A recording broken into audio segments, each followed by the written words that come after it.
Hello, lovelies, and welcome to another episode of Taking Time to Heal. So today I wanted to talk to you about how human design can help us with living our Dharma. Now, for those of you that haven't heard previous episodes on Dharma, let's just start there with what is Dharma? Well, Dharma is a concept that, whether it's called Dharma or not, is there's an idea of this in most spiritual paths.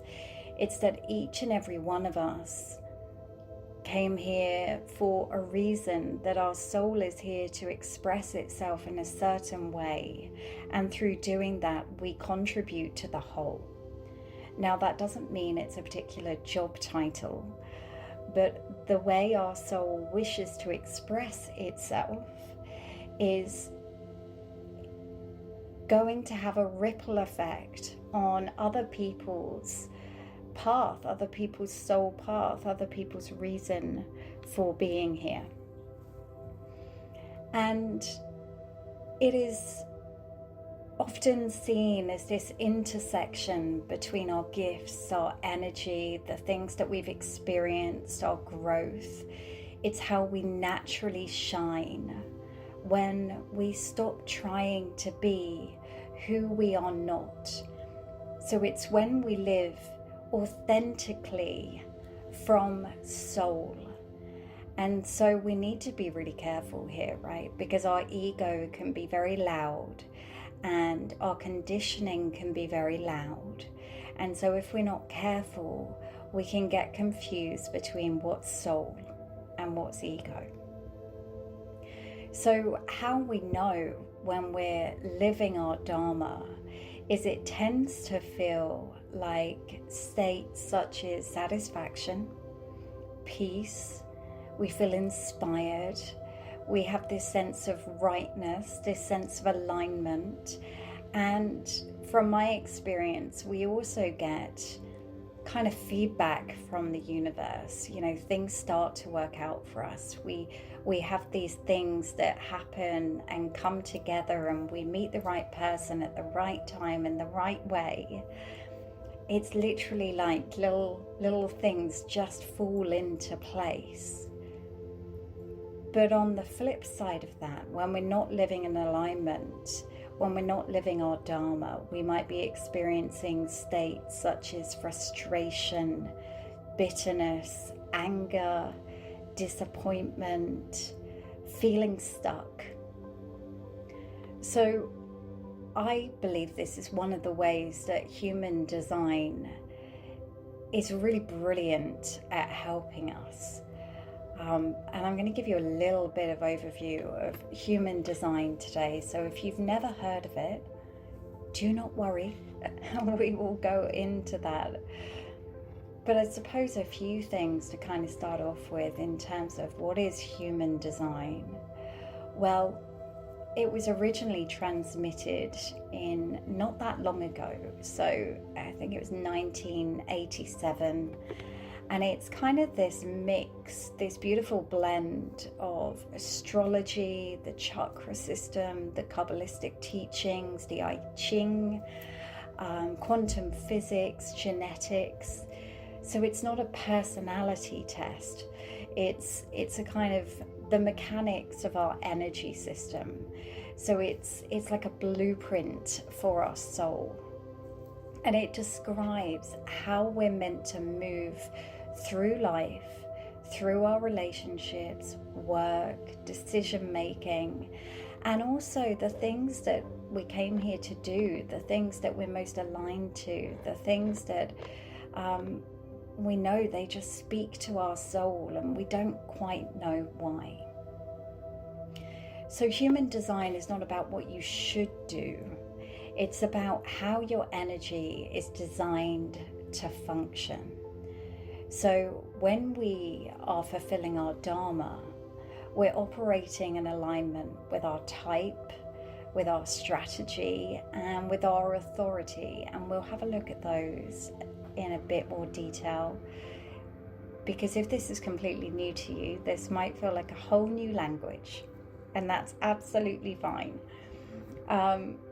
And what I would say, this is probably a good time for me to mention, for those of you that want to go deeper into this, in the membership, human design for fulfillment and purpose is actually our topic for the membership in January. And those that are inside the membership by the 14th of December actually get a free human design report, which outlines your Dharma and your karmic patterns. And we will look a bit more at karmic patterns in next week's podcast. But for now, I'm going to give you a little overview of human design and how it can really help us with tapping in to our Dharma, our reason for being, why we came here. So purpose flows from energy, not the other way round.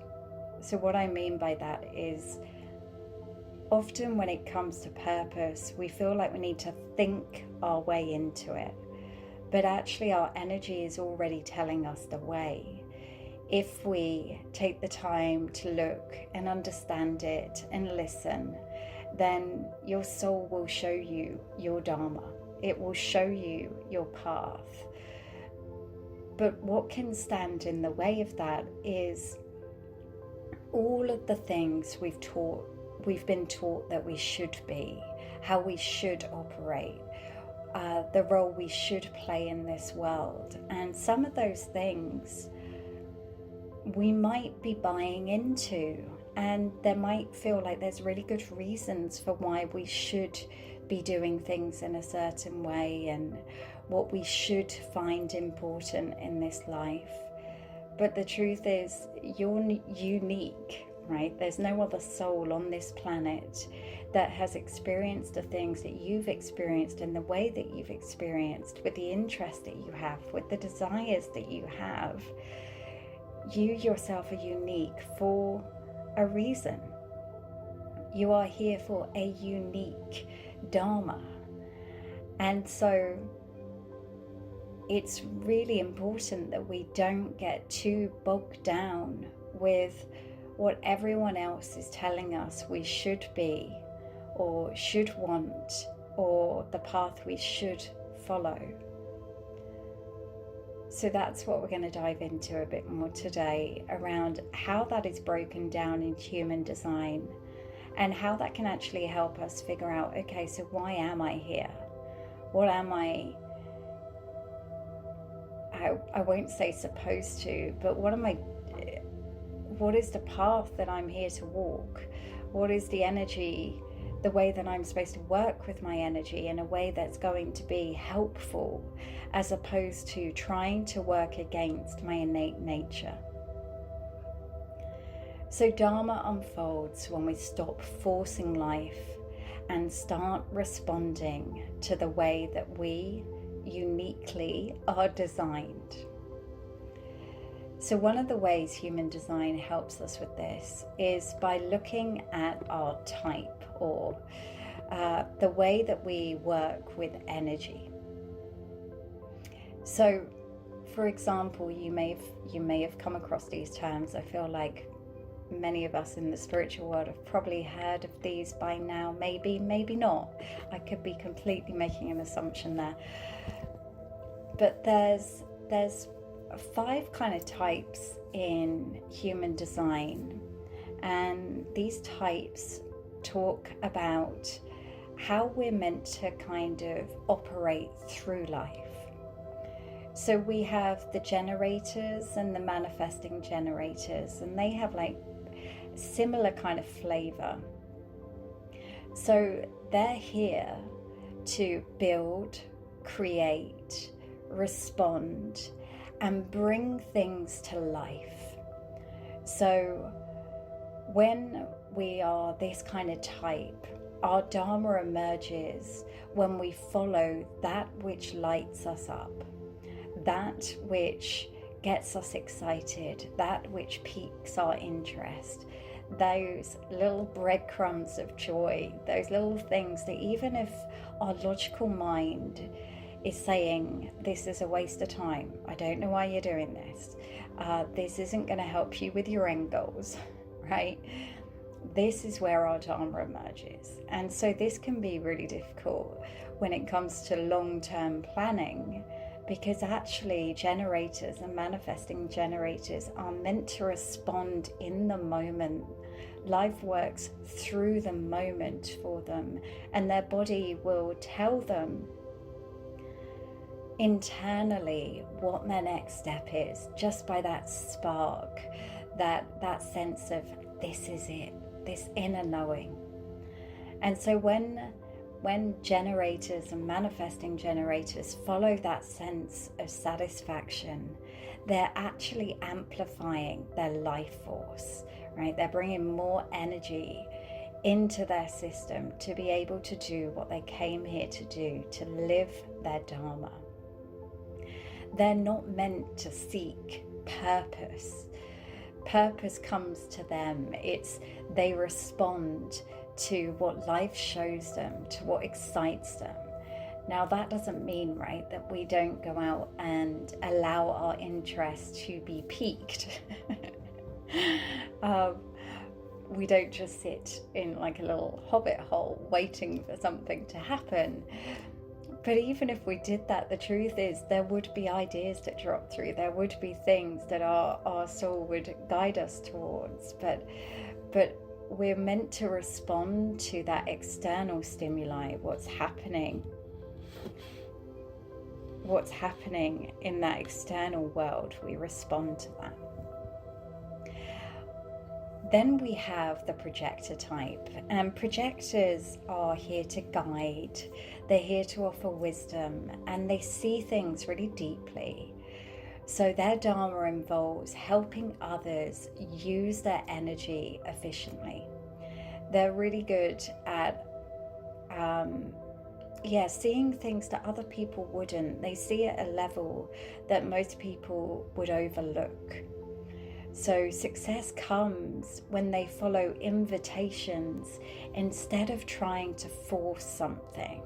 So when they're invited to help others, that's when their Dharma really shows through. Instead of trying to force that wisdom onto others that aren't ready for it, or trying to guide someone that doesn't wish to be guided. And this can be really frustrating for a projector who can see what that person needs to do. But that's not what they're here to do. They're here to follow those invitations from others around when they need to be helped. So their brilliance lies in their perception. It's not in their production. It's not in their productivity. It's in their ability to see. These are the seers of the world. Then we have manifestors. So manifestors are here to initiate. They spark movements. They disrupt old paradigms. Their Dharma is deeply connected to a sense of independence, creative freedom, being original, allowing that kind of allowing themselves to be outside of the norm, to be the black sheep, to not fit into other people's way of seeing or being or doing things. And they're here to do it in bursts.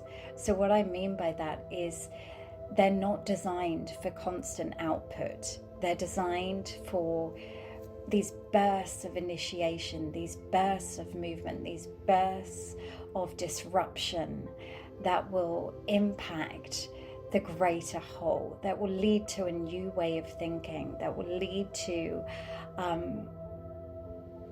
if you think about, for example, like the changes we've seen in a very short space of time, considering in terms of things like human rights and our views on inclusion and diversity and equality, these things wouldn't have happened without those manifestors that were initiating those movements, that were disrupting the status quo. So they have this beautiful ability to wake up the whole when they're living their Dharma.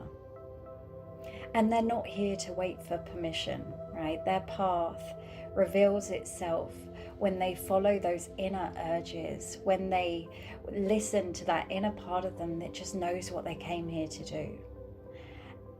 Again, even when the brain doesn't understand it, even when their conditioning tells them it's wrong, even when they've convinced themselves that they should operate in another way, for example, around the way that they deliver their output. We live in a world that is unnecessarily focused on what people put in as opposed to what people put out.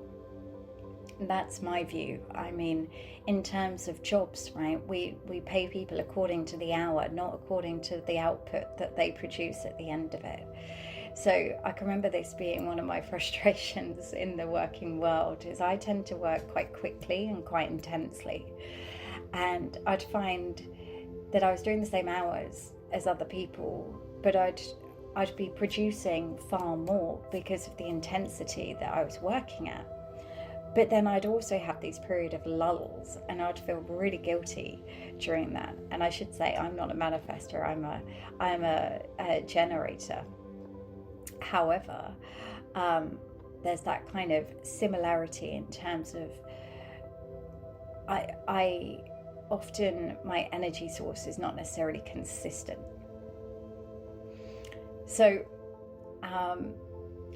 manifestors, you're not here to wait for permission. Your path will reveal itself when you follow those urges. And then finally we have reflectors, and reflectors are here to literally be a mirror. So they mirror the health of the community, and they guide transformation. So they're like a barometer of the truth, right? They reflect things back to people. Often we have this idea in many spiritual paths of, the world mirrors things back to us. But for some people, the reflectors, they literally do. And because of this, they can often feel like they don't have a solid sense of self, because they can be a bit of a chameleon. They just tend to mirror the people around them. But what they will find is they will really, really thrive when they choose environments that nourish them. So the problem is, if they're surrounded by toxic people, they will find it very easy to get sucked into that toxicity. Whereas someone of more of a manifestor kind will probably find the opposite. They will disrupt the status quo. So a reflector, they're here to be fluid. They're lunar, they're mystical, they're here to reflect and to realign. But one of the most important things for them to bear in mind is, what's the environment? What are they putting themselves into? Is this an environment that will allow them to flourish? Or are they just picking up on everyone else's energy and then that becoming their own? So how strategy and authority reveals our aligned path. So we have that strategy of how to navigate life so that we meet our Dharma. And we also have an authority, which is our inner wisdom to make decisions that keep us aligned. So from a human design point of view, we want to follow our strategy and our authority. So our strategy is that which we've just spoke about for those different types. Our authority is that part of us, that inner wisdom that helps us make decisions that are in line with our soul, that make sure that we're on track. And again, often this isn't logical. So our authority around making decisions for our unique type might be very much aligned to our intuition, maybe very much aligned to what we feel in our gut. It might be very much aligned to what sparks our soul. But if we're not following that, then we're following someone else's path. But when we are following that strategy and our unique way, well, our type's way of making decisions, we start to find, as I mentioned before, that the universe responds. We find that opportunities appear. We find that relationships improve. We feel this sense of inner ease, like we're not having to push a boulder up a hill. Like it just feels so much easier. That doesn't mean you're doing less. It's you're working in harmony with your natural way of being. And your purpose, your Dharma, it unfolds. There's no kind of need to make a big long list of, oh, well, if I'm following my Dharma, I need to achieve these goals. No, it happens organically. It's something you allow. So another layer of human design is our centers. And in our human design chart, we have defined centers and undefined centers and open centers. So the defined centers, let's break this down. Let's go into these. So our centers are where our gifts and our karmic lessons lie. So this is super helpful for us understanding, okay, so if we've got a purpose here in this world, if we've got a Dharma, if we've got a reason for being, if there's something that we signed up to do to support the collective, then we need to know what our innate gifts are, right?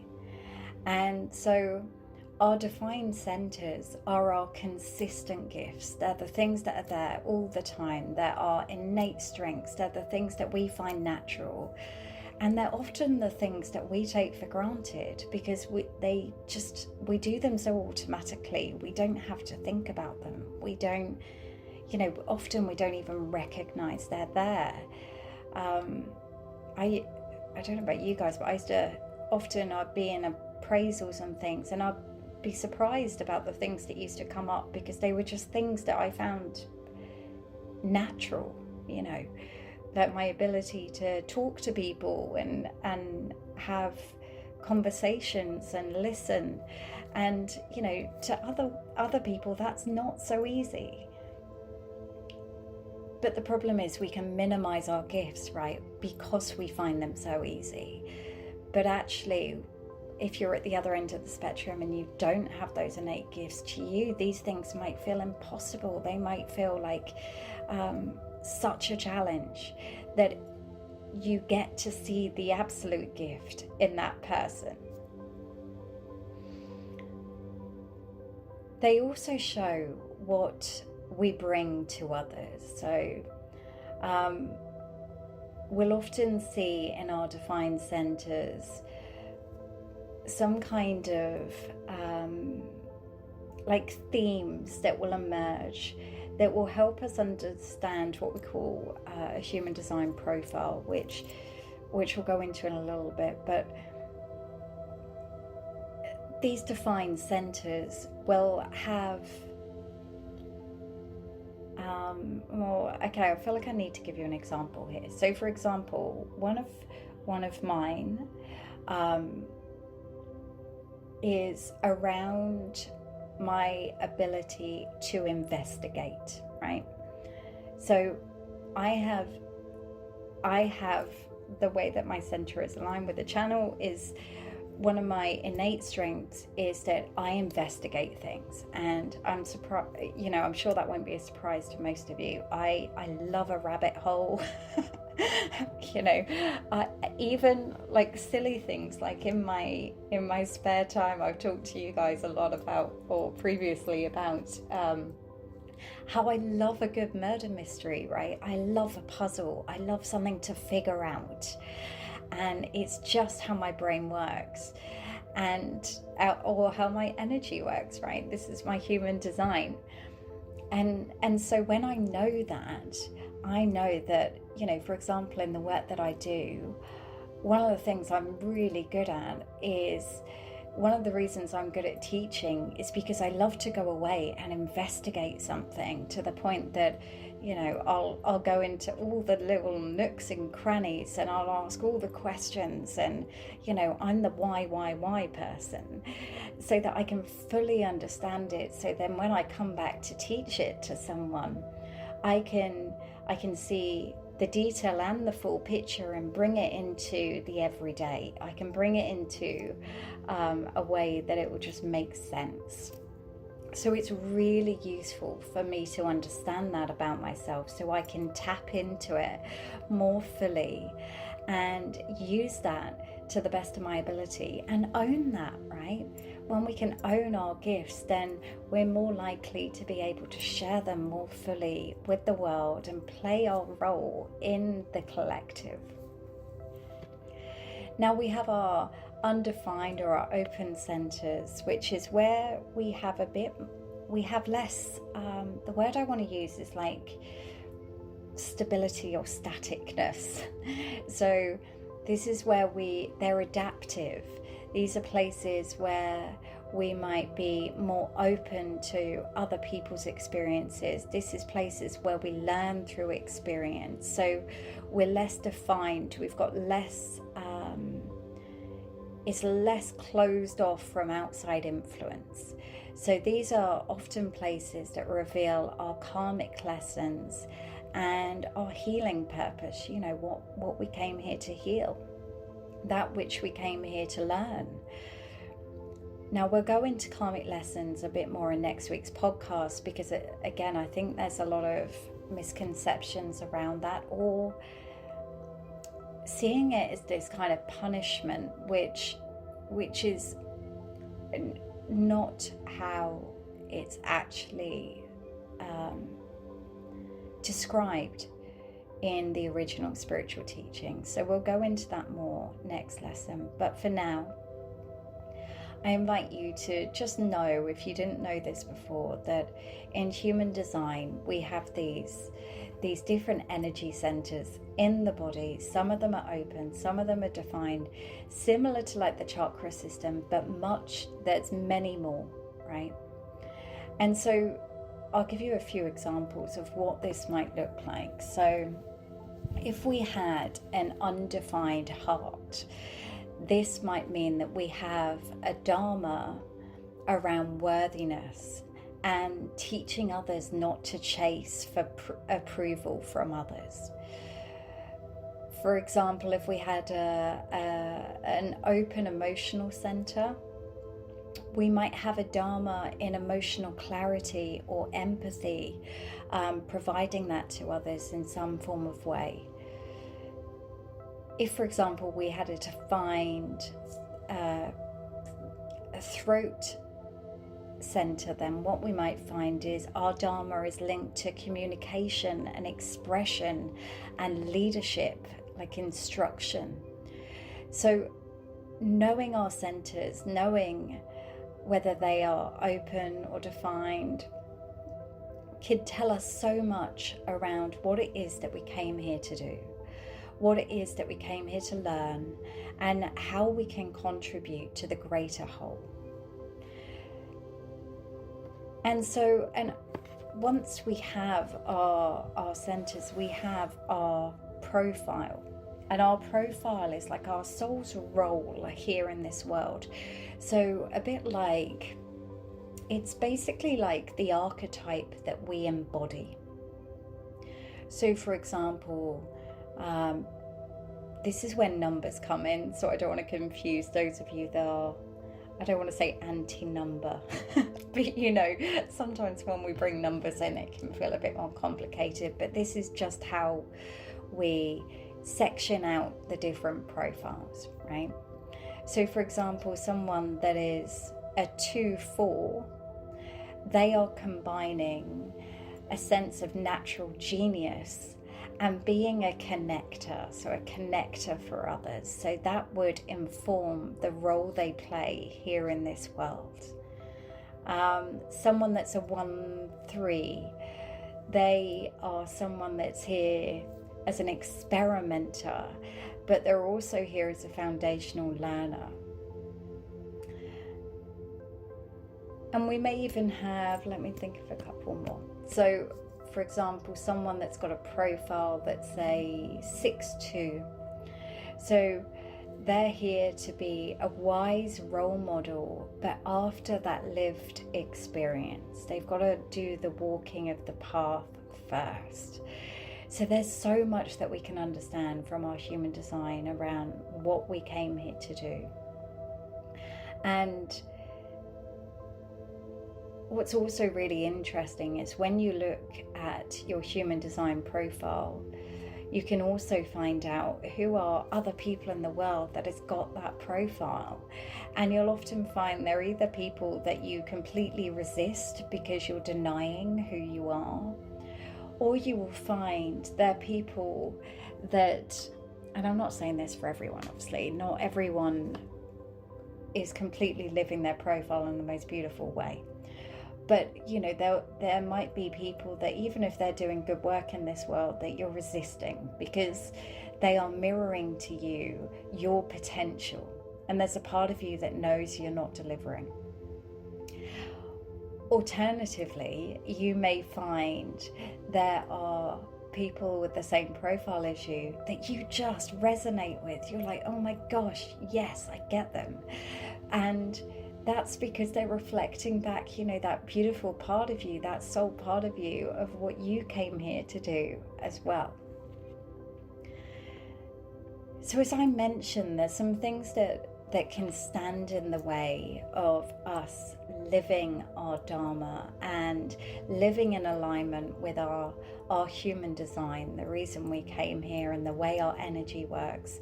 And so I wanted to kind of just highlight those quickly, just so that you can just bring some awareness to that this week, whether you understand what your human design is or not. Just to notice how often you feel like you're doing these things. So this is great information for you to take forward as you step into 2026 around, you know, how much of me am I holding back?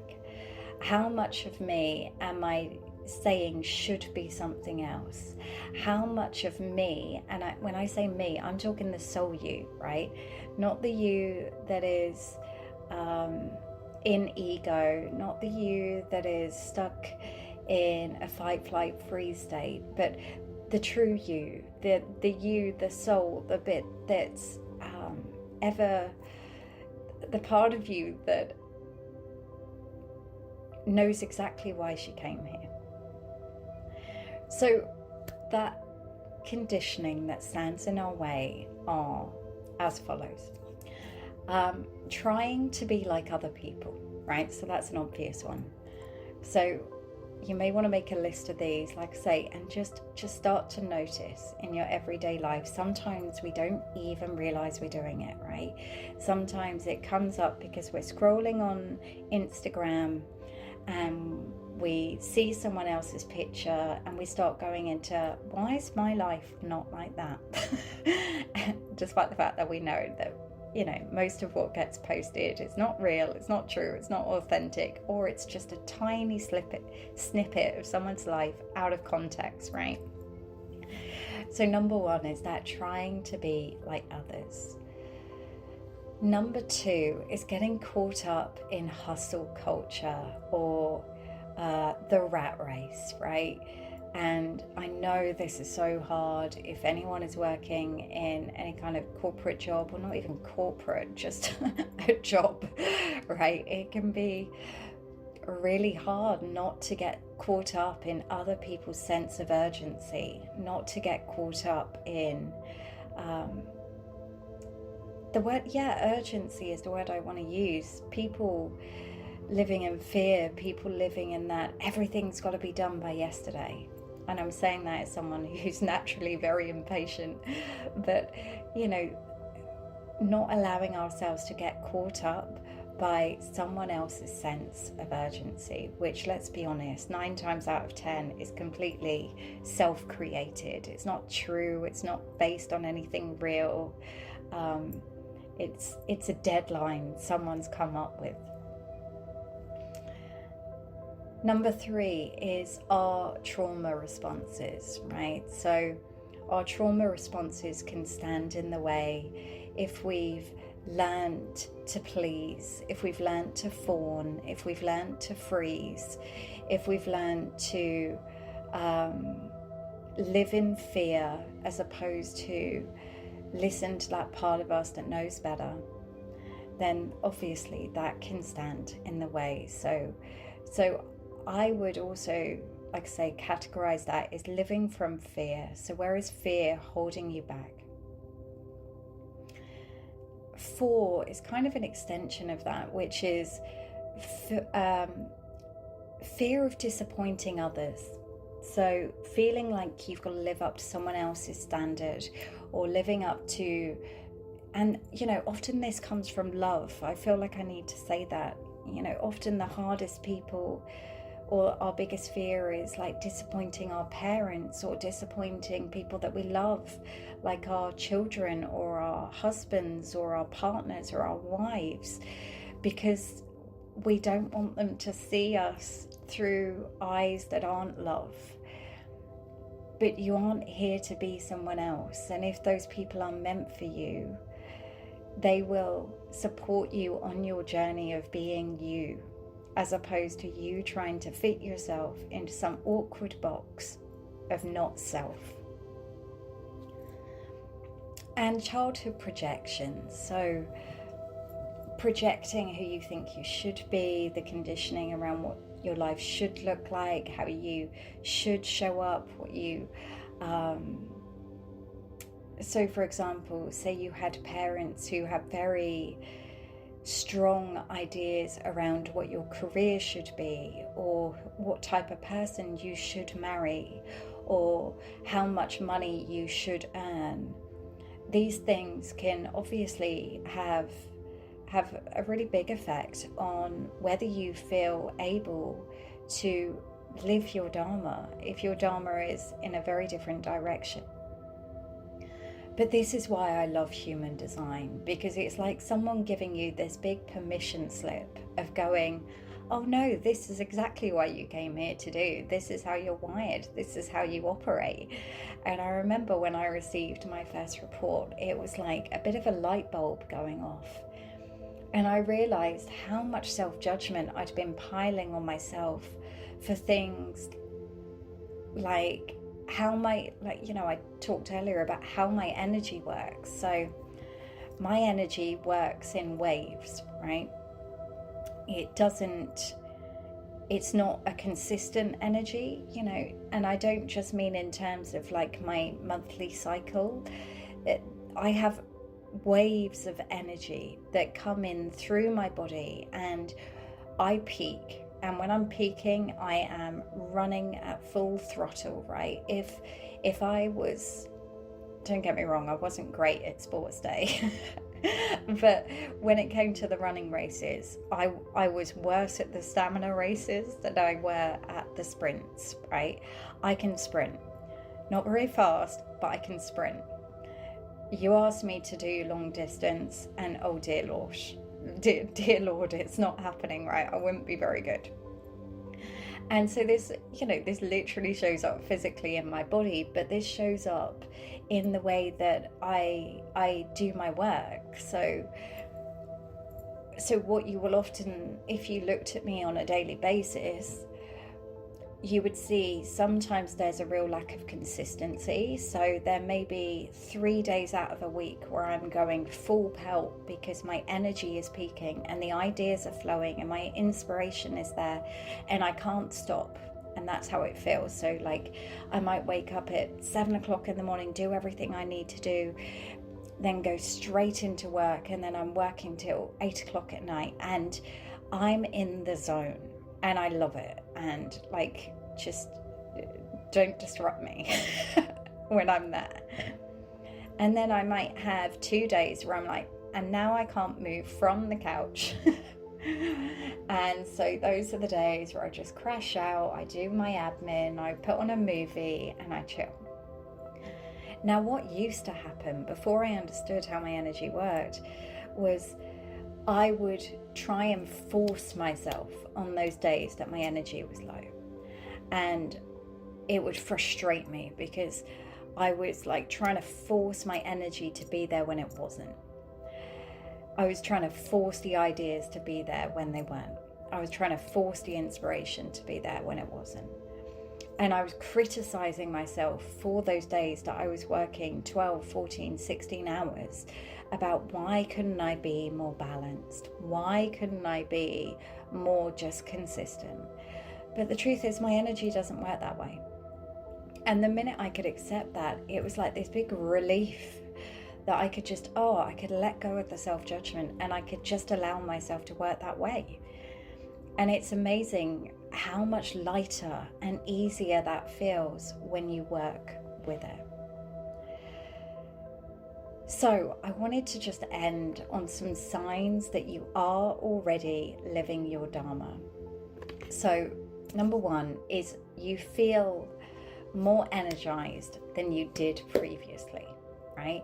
So like I say, I know that I go through these peaks and troughs of energy, but when I'm aligned to my Dharma, when I'm doing the work I came here to do, I have those regular peaks. I'm energized. I know what I want to do. I know what I want to talk about. I'm excited about what's coming up. Like there's a real kind of enthusiasm that I'm feeling.